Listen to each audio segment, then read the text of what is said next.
અને હવે વાત કરવી છે દક્ષિણ ગુજરાતની। દક્ષિણ ગુજરાતમાં પણ કંઈક આવા જ હાલ છે જેવા હાલ અત્યારે સૌરાષ્ટ્રના છે।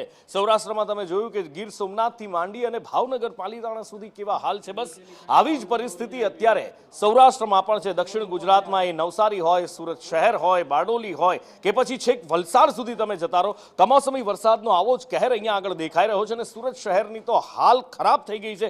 સુરત શહેરના હાલ બેહાલ થઈ ગયા છે। મનીષ લાઈવ જોડાયા છે। મનીષ પાસેથી જાણીએ સુરત શહેરમાં શું હાલ, તંત્રની પોલ થોડા જ વરસાદમાં કેવી રીતે ખુલી ગઈ અને એની સાથે સાથે આખા જિલ્લામાં ક્યાં કેટલો વરસાદ।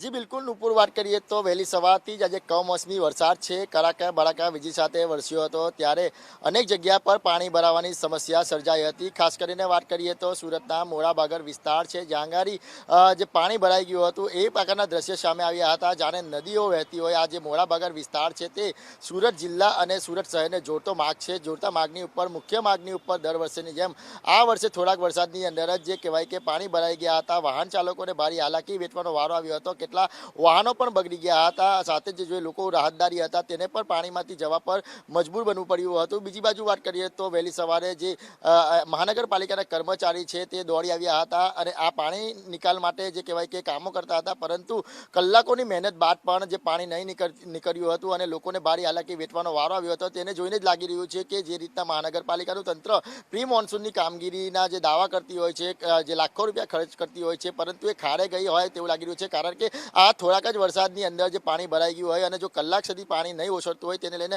અનેક સવાલો ઉઠી રહ્યા છે। મહાનગરપાલિકાના જે કર્મચારીઓ છે તે કલાકો મહેનત બાદ પણ આ પાણી નહીં ઓસરાતા। બીજી બાજુ વાત કરીએ તો જે ભરૂચ જિલ્લાની અંદર પણ આજે વરસાદ છે મન મૂકીને વરસ્યો હતો। ભરૂચ જિલ્લામાં પણ વહેલી સવારથી જે વરસાદ શરૂ થયો હતો અને ખાસ કરીને વાત કરીએ તો ઝઘડિયા વિસ્તારમાં આ વરસાદ વરસ્યો હતો। ત્યારે આજુબાજુના જે ખેડૂતો છે તેમાં ચિંતાનું મોજું ફરી ઉઠ્યું છે, કારણ કે આ જે આજુબાજુના મોટા પ્રમાણમાં ખેડૂતો અત્યારે જે ખેતી કરતા હોય છે અને આ ખેતરોમાં પાણી ભરી વળ્યા હતા અને કેટલાક પાકને નુકસાન પણ થઈ જવા પામ્યું હતું। કહેવાય કે દક્ષિણ ગુજરાતમાં આજે મન મૂકીને જે વરસાદ વરસ્યો હતો ત્યાં ક્યાંક ને ક્યાંક આફતનો વરસાદ સાબિત થયો છે, કારણ કે કેટલાક ખેડૂતોના જે કહેવાય કે જે જનસ કહેવાય, જે ઊભો પાક છે અને જે પાક મૂકેલો હતો તે બરબાદ થઈ ગયો છે। ત્યારે ખેડૂતોએ રાતા પાણી રોવાનો વારો આવ્યો। એટલે જે આ જે વરસાદ વરસ્યો છે તે આફતનો વરસાદ સાબિત થયો છે અને હજી પણ 2 દિવસ સુધી વરસાદની આગાહી કરવામાં આવી છે। ખેડૂત સતત ચિંતામાં થઈ રહ્યા છે। જી દીપુર।